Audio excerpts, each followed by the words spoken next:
বিগত ১৬ বছরের উন্নয়নের নামে লুটপাট হয়েছে বলে অভিযোগ করেছেন বিরোধী দলীয় চিফ হুইপ ও জাতীয় নাগরিক পার্টির আহ্বায়ক নাহিদ ইসলাম। তিনি বলেছেন, দেশের মানুষ উন্নয়নের গল্প অনেক শুনেছে, এখন আর নতুন কোনো লুটপাটের গল্প শুনতে চায় না। শুক্রবার রাতে নেত্রকোনার মোক্তারপাড়া পুরাতন কালেক্টরেট মাঠে এনসিপির পদযাত্রা শেষে আয়োজিত পথসভায় তিনি এসব কথা বলেন।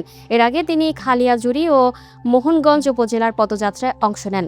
নাহিদ ইসলাম বলেন, এনসিপি সংসদের ভেতরে ও বাইরে জনগণের পক্ষে কাজ করছে। গণঅভ্যুত্থানের রায় অনুযায়ী দ্রুত সংস্কার বাস্তবায়ন করতে হবে, আইন শৃঙ্খলা পরিস্থিতির উন্নয়ন ঘটাতে হবে এবং ১ কোটি কর্মসংস্থানের দাবি আমরা সরকারের কাছ থেকে আদায় করে নেব।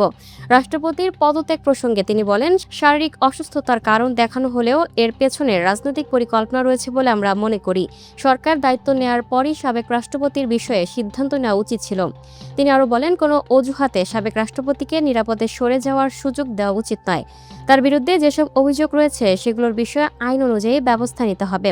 এনসিপি নেতা বলেন, দুর্নীতি, গণহত্যা ও বিভিন্ন সহিংস ঘটনার বিচার নিশ্চিত করতে হবে। জুলাইয়ের শহীদদের প্রতি দেওয়া অঙ্গীকার বাস্তবায়নে সবাইকে দায়িত্বশীল ভূমিকা পালন করতে হবে।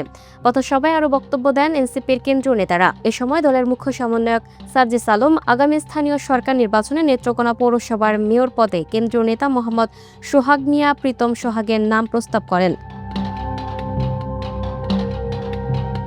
Lucky Akhtar, up to date news, Dhaka.